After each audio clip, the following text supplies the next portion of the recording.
Hello students, welcome once again in Sundar sir classes. मैं सुंदर sir एक बार फिर सबका स्वागत करता हूं सुंदर सर क्लासेस में।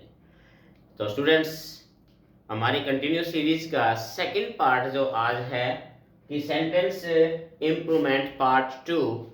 पहले पार्ट में हमने इसी प्रकार से कुछ ऐसे सेंटेंसेस यहाँ सॉल्व भी किए थे कि जिनमें ग्रामेटिकली मिस्टेक थी, जो कि एग्जामिनेशन पॉइंट ऑफ व्यू से बहुत ही इम्पोर्टेंट होते हैं, कि जिनमें जो है एरर होते हैं, हमने उस एरर को ठीक करना होता है।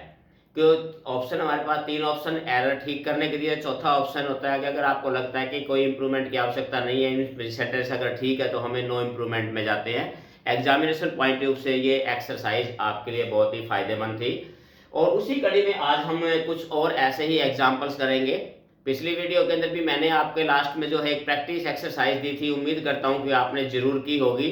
और इस बार भी आपको इस लेसन के लास्ट में आपको प्रैक्टिस करने के लिए एक प्रैक्टिस एक्सरसाइज आपको मिलेगी, और आपने उस प्रैक्टिस को जरूर करना है, उस एक्सरसाइज को, क्योंकि उसी से आपको अपने खुद का जो है एक प्रिपरेशन है जो आपकी, उसके बारे में आपको पता चलता है कि आपका लेवल जो है वो कहाँ तक पहुँचा है। तो स्टूडेंट्स, चलिए हम स्टार्ट कर लेते हैं हमारा आज का लेसन की। देखते हैं कि आज के इस पर्टिकुलर वीडियो में कौन कौन से एग्जाम्पल है और किस चीज़ से वे जो संबंधित हैं और वो एरर क्या है। और इस एक्सरसाइज का सबसे बड़ा बेनिफिट जो है वो यही होता है कि हमें इनमें जो कमियां होती हैं, मौके पर ही आपको उससे संबंधित रूल भी जो है वो बताए जाते हैं, ताकि वो रूल आपके लिए जो है और भी ज़्यादा आपको कंठस्थ हो जाए, आपको आपकी मेमोरी के अंदर वो सेट हो जाए, ताकि आप जब भी कभी एग्जाम के अंदर अपीयर होते हो तो वो प्रॉब्लम आपके सामने ना फेस कर सके। तो चलिए स्टूडेंट्स, हमारा लेसन देखते हैं।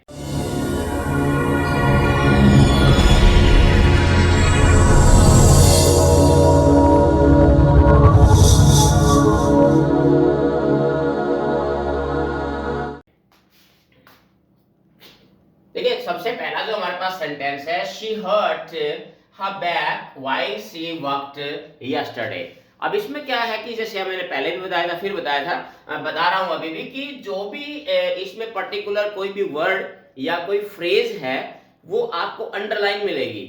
तो इसका मतलब कि आसानी आपके लिए ये हो जाती है कि इसमें आपको ये पता होता है कि ये जो अंडरलाइन वर्ड है, ये अंडरलाइन वर्ड जो है ये आपका यहाँ पर एरर है, ये गलत है, या हो सकता है ठीक भी हो ये। तो आपने अपने जो कुछ आपने तैयारी की उसके हिसाब से आपने डिसाइड करना होता है कि यहाँ कुछ आवश्यकता है चेंज करने की। अगर आपको नहीं लगता है तो आपने नो इम्प्रूवमेंट जो है इसके अंदर आपने जाना है। तो इसके लिए यहाँ वक्त के साथ यानी इसके स्थान पर हमने क्या वर्ड लिखना है, 4 ऑप्शन दिए गए हैं। पहला इसमें है वर्कड आउट, सेकंड इसमें हैड वर्कड, और थर्ड इसमें वाज वर्किंग, और चौथा ऑप्शन है नो इंप्रूवमेंट। मींस अगर आपको लगता है कि ये सेंटेंस ठीक है तो आप इसमें जाएंगे। तो स्टूडेंट, अगर आप इस सेंटेंस को देखें तो टेंस का जो है इसमें एरर है, she hurt her back while she worked yesterday. यानी कहने का मतलब उसने अपने हाथ को चोट पहुंचा, हर्ट अपनी बैक को चोट पहुंचाई जब वो कल काम कर रही थी। यानी कि मींस यहां पर हमारे पास अगर देखेंगे हम तो पास्ट कंटिन्यूअस का सेंटेंस बनता है। तो इसका जो करेक्ट ऑप्शन आपका आएगा वो क्या हो जाएगा, आपका ये आ जाएगा, वॉज वर्किंग जो है ये आपका करेक्ट ऑप्शन मिलेगा। आपने इसी को आपने चूज करना है। नेक्स्ट दूसरा है, Rajan left the house before Ramu got there. अब यहां पर भी अगर थोड़ा सा अगर आप ध्यान करें तो इस सेंटेंस के अंदर जो है मेन चीज क्या है, इसमें लेफ्ट, ये अंडरलाइन दिया गया है वर्ड लेफ्ट। आपने देखना है कि यहाँ जो लेफ्ट है इसकी जगह पर कौन सा 4 ऑप्शन है, will leave, had left, leaves, और वही बात है नो इंप्रूवमेंट। तो स्टूडेंट्स थोड़ा सा ध्यान से देखिए, भी एक टेंस वर्ब जो है, टेंस से संबंधित इसके अंदर जो ये सेंटेंस है आपका, अगर आप देखोगे तो ये हमारा पास्ट परफेक्ट टेंस का वाक्य है। और रूल में आपको इंपोर्टेंट रूल जो है ये बता देता हूं, अगर नहीं ध्यान है तो कभी भी अगर किसी सेंटेंस में बिफोर आता है या फिर आफ्टर आता है, ये पास्ट परफेक्ट के सेंटेंस होते हैं जिसमें 2 काम होते हैं, एक काम खत्म होने के तुरंत बाद दूसरा काम शुरू होता है। तो इस प्रकार के सेंटेंसेस में हम पास्ट परफेक्ट और पास्ट इंडेफिनिट का यूज करते हैं। यानी जो काम पहले हो चुका है वो पास्ट परफेक्ट में आता है, और जो काम बाद में हुआ है वो पास्ट इंडेफिनिट में आता है। पास्ट परफेक्ट का मतलब होता है हैड प्लस वर्ब की थर्ड फॉर्म, और पास्ट इंडेफिनिट का मतलब होता है second form of the verb. अब इसके अंदर एक रूल, बिल्कुल रूल है, बिल्कुल याद रखने के लिए, अगर सेंटेंस में बिफोर आ रहा है तो हमेशा याद रखना, हमेशा बिफोर से पहले हेड प्लस थर्ड फॉर्म, यानी बिफोर से पहले परफेक्ट आता है और बिफोर के बाद में पास्ट इंडेफिनिट आता है। अगर यहां पर बिफोर की बजाय अगर आफ्टर होता तो हमने क्या करना था, आफ्टर से पहले पास्ट इंडेफिनिट और आफ्टर के बाद में पास्ट परफेक्ट आता है। तो ये आफ्टर और बिफोर का एक रूल है जो बहुत ही परफेक्ट और आसानी से आप याद रख सकते हो। अब अगर हम रूल के अकॉर्डिंग इस सेंटेंस में जाएं तो देखिए यहां पर हमारे पास है before.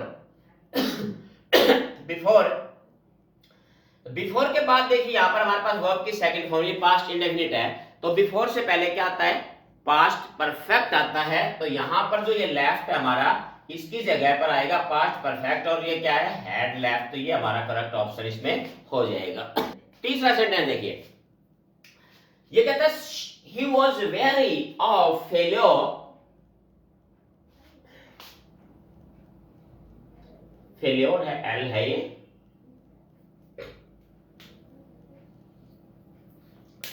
he was weary of failure didn't he। अब इसमें जो मिस्टेक है वो क्या है, क्वेश्चन टैग की है, ये है ना क्वेश्चन टैग है, क्वेश्चन टैग की जो है ये इसमें एरर है। तो स्टूडेंट अगर आपको क्वेश्चन टैग से संबंधित अगर आपको प्रॉब्लम है तो क्वेश्चन टैग से संबंधित भी वीडियो इस चैनल पर काफी जो है 2 वीडियो 3 वीडियो क्वेश्चन टैग से संबंधित पूरी की पूरी जो वीडियोज आपके मौजूद है। आप चाहें तो इस क्वेश्चन को भी, इस टॉपिक को भी आसानी से जाकर आप देख सकते हैं, आपके डाउट्स दूर कर सकते हैं। अब इसके अंदर क्या है कि यहाँ पर हमारे पास क्वेश्चन टैग है, यहाँ क्वेश्चन टैग लिखा है डिडंट ही, यहाँ पर लिखा he was very of failure didn't he. अब क्वेश्चन टैग हमेशा जो हमारा सब्जेक्ट होता है उसके बाद जो वर्ब उसके अकॉर्डिंग लगता है। अब यहाँ पर डिडंट है इसमें, तो यहाँ पर क्या हो जाएगा, इसमें अगर हम इसको लें तो क्या आएगा हमारे पास कि he was weary of failure didn't he। तो इसमें जो करेक्ट ऑप्शन हो जाएगा वो क्या है, इसमें was है, इसी को हमने हेल्पिंग वर्ब लेना होता है was। और क्योंकि ये अफर्मेटिव है, क्वेश्चन टैग का रूल है कि अगर सेंटेंस अफर्मेटिव है तो क्वेश्चन टैग हमेशा नेगेटिव में बनेगा, अगर क्वेश्चन जो सेंटेंस आपका अगर नेगेटिव है तो क्वेश्चन टैग हमेशा पॉजिटिव बनेगा। तो ये रूल आपने ध्यान रखना है क्वेश्चन टैग से संबंधित। अब ये सेंटेंस से पॉजिटिव है तो इसका क्वेश्चन टैग नेगेटिव बनेगा, और क्योंकि हेल्पिंग वर्ब वॉज है तो इसमें वॉज ही लगेगा। अब ये तो इज है तो ये आएगा नहीं, इसका करेक्ट ऑप्शन आपका ये हो जाएगा वॉजंट ही, क्योंकि डजंट भी प्रेजेंट का है, नहीं आएगा। तो इसमें करेक्ट ऑप्शन आपका ये हो जाएगा वॉजंट ही। नेक्स्ट सेंटेंस देखिए स्टूडेंट, अगर हम लें we have already disposed our old house, कि हमने अपना पुराना घर पहले ही डिस्पोज कर दिया। अब यहाँ पर जो है वर्ड मिस्टेक क्या है, इसकी डिस्पोज की है, यही अंडरलाइन वर्ड दिया गया है। तो यहाँ देखना इसका करेक्ट ऑप्शन जो है वो कौन सा है। अब अगर आप देखे जाए तो आमतौर पे जो हमारे पास जो वर्ब जो होता है डिस्पोज, तो डिस्पोज के साथ हमेशा डिस्पोज ऑफ प्रेपोजिशन आती है। डिस्पोज हमेशा अपने साथ, डिस्पोज वर्ब है जो है हमेशा अपने साथ ऑफ प्रेपोजिशन लेता है। तो इसका जो है पहला ही जो इसका ऑप्शन है ये आपका करेक्ट हो जाएगा डिस्पोज ऑफ। देखिए यहाँ डिस्पोज ऑफ भी है, ये नहीं आएगा बल्कि डिस्पोज ऑफ आएगा इसमें, ये चीज का ध्यान रखना है, डिस्पोज के साथ हमेशा ऑफ प्रेपोजिशन लगती है। नेक्स्ट सेंटेंस पे जाए, we can buy anything in this shop। अब इसमें कैन वी, अब यहाँ फिर जो है क्वेश्चन जो है वो संबंधित किस चीज से है, वो फिर हमारा जो आंसर वो है क्वेश्चन टैग से संबंधित है।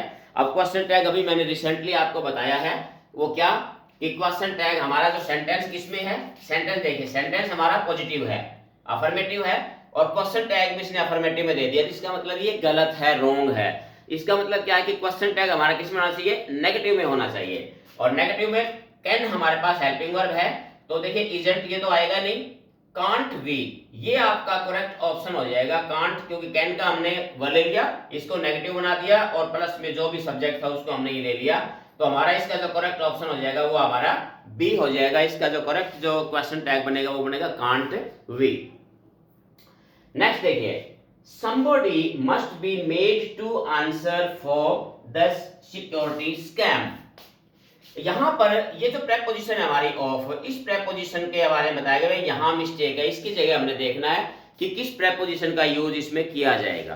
तो अगर सेंटेंस को आप देखें कि somebody must be made to answer for, अब देखिए मैं आपको बताता हूं आंसर जो हमारी वर्ब है, जो ये हमारा आंसर है, ये आंसर के साथ दो प्रेपोजिशन लगती है, आंसर टू और आंसर फॉर। देखिए मैं आपको रूल बता रहा हूं थोड़ा सा, इसलिए इसके लिए फायदेमंद कि ध्यान से। आंसर टू होता है जब हमें किसी आदमी को जवाब देना होता है, किसी पर्सन को जवाब देना होता है, तो हम लगाते हैं आंसर टू।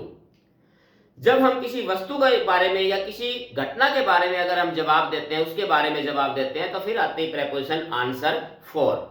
बिल्कुल ध्यान रखना है, आंसर टू जब हम किसी व्यक्ति को जवाब दे रहे हैं, और आंसर फॉर जब हम किसी चीज के लिए, किसी घटना के लिए जवाब दे रहे हैं, तो आता है आंसर फॉर। अब यहां पर अगर आप सेंटेंस को देखोगे तो ये क्या कहते हैं, answer for the security scam. तो ये एक स्कैम के बारे में बताया जा रहा है। तो इसका मतलब क्या है कि आंसर फॉर हमारा बिल्कुल ही करेक्ट प्रेपोजिशन का यूज किया गया है इसमें। तो इसका मतलब क्या है कि इसमें हमने नो इंप्रूवमेंट के साथ जाएंगे, यानी कि सेंटेंस में कोई इंप्रूवमेंट की आवश्यकता नहीं है, सेंटेंस बिल्कुल ठीक है, क्योंकि इसके साथ सही प्रेपोजिशन लगी हुई है आंसर फॉर। नेक्स्ट सेंटेंस देखिए, corruption. Corruption is the most serious problem in Pakistan. अब यहां पर भी क्या है, गलती क्या आ रही है इसमें, मोस्ट सीरियस, यानी कि डिग्री ऑफ एडजेक्टिव, यानी कि डिग्री ऑफ एडजेक्टिव की प्रॉब्लम है इसमें, पूछा गया इसमें।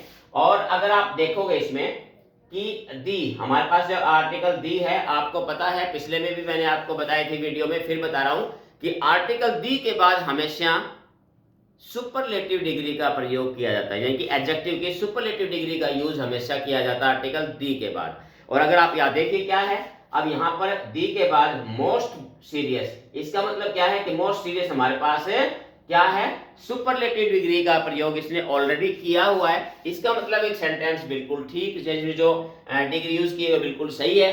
तो इसका मतलब क्या है कि पिछले सेंटेंस की तरह इसमें भी कोई इंप्रूवमेंट की आवश्यकता नहीं है, ये सेंटेंस भी ग्रामेटिकली बिल्कुल ही ठीक है। तो इस चीज का भी हमने ध्यान रखना है कि जरूरी नहीं है कि कभी कोई जबरदस्ती किसी के साथ आप टिक कर दो, भी इसमें तो मिस्टेक है आएगी, को जरूरी नहीं है। इसलिए जो है इससे संबंधित रूल्स को थोड़ा देखना जरूरी है। नेक्स्ट सेंटेंस देखते हैं स्टूडेंट। अब देखिए इसमें सेंटेंस है, they reached eight Calcutta on Monday last. यहाँ जो एरर बताया गया इसने है रीच्ड एट कलकत्ता। यहाँ देखना है कि हमारे पास जो प्रेपोजिशन का यूज किया गया, गलती हमारे पास ये देखना है कि ये जो फ्रेज है हमारे पास रीच्ड एट कलकत्ता, तो यहाँ गलती है, देखना है या नहीं है। अब देखिए मैं आपको एक चीज बता दूं, यहाँ स्टूडेंट्स ध्यान रखना है कि रीच जो हमारी वर्ब है, रीच जो हमारी वर्ब है, ये आमतौर पे कोई भी अगर पहले से ही अगर ये वर्ब हमारी डिटरमाइंड है, अगर ये वर्ब पहले से ही डिटरमाइंड है, तो इसके साथ कोई प्रेपोजिशन का यूज नहीं किया जाता। और यहां पर भी अगर आप सेंटेंस को देखो, they reached eight Calcutta on Monday last, यानी कि ऑलरेडी डिटरमाइन हो चुका है, पहले ही वर्ब अपने आप को डिटरमाइन कर रही है, निश्चित कर रही है किसी चीज को कि कब पहुंचे, तो वो निश्चित डिटरमाइन हो रही है। तो जब कोई निश्चित कर देता है तो आमतौर पे रीच वर्ब के साथ कोई प्रेपोजिशन नहीं लगती है। तो इस सेंटेंस के अंदर भी क्या है कि यहां पर जो है ये जो लिखा गया है, यहां पर ये भी नहीं है रीच्ड ऑन, बल्कि क्या आ जाएगा, सीधा क्या आ जाएगा, रीच्ड कलकत्ता। ये हमारा करेक्ट ऑप्शन होगा इसमें। फिर बता रहा हूं आपको मैं कि रीच वर्ब के साथ आमतौर पे कोई प्रेपोजिशंस नहीं आती है। यदि उस वर्ब ने डिटरमाइन किया, ऑलरेडी डिटरमाइन है वो वर्ब, तो उसके साथ हम कोई भी प्रेपोजिशंस का यूज नहीं करेंगे। तो स्टूडेंट्स ये थे कुछ आज और कुछ एक्सरसाइजेस, और मुझे उम्मीद है कि इस एक्सरसाइज के जरिए बहुत सारे कुछ रूल्स भी आपके सामने आए, मैंने एक्सप्लेन करने का प्रयास किया है। तो इसी प्रकार से जब आप ये प्रैक्टिस एक्सरसाइज का अभ्यास करते हो लगातार, तो आपकी जो प्रिपरेशन होती है वो ज्यादा बेटर तरीके से होती है। तो स्टूडेंट उम्मीद करूंगा कि ये लेसन भी आज पिछले की तरह ये लेसन भी आपको जरूर अच्छा लगा होगा। आपके कमेंट्स मुझे बहुत अधिक मात्रा में मिलते हैं, तो मैं जो इसके लिए specially thanks for all the viewers. और एक बार फिर वही कि वीडियो को लास्ट तक जो है जरूर देखिए, आपको आखिर में मिलेगी इसकी एक प्रैक्टिस एक्सरसाइज, और आपने उन सेंटेंसेस को भी सॉल्व करके जरूर देखना है, क्योंकि जितना आप ज़्यादा प्रैक्टिस करेंगे आप उतने ही ज़्यादा इस चीज़ के अंदर परफेक्शन हासिल करेंगे। तो स्टूडेंट्स आज के लिए इतना ही, फिर मिलते हैं एक और नई वीडियोज में नए टॉपिक के साथ। तब तक have a nice day, thank you.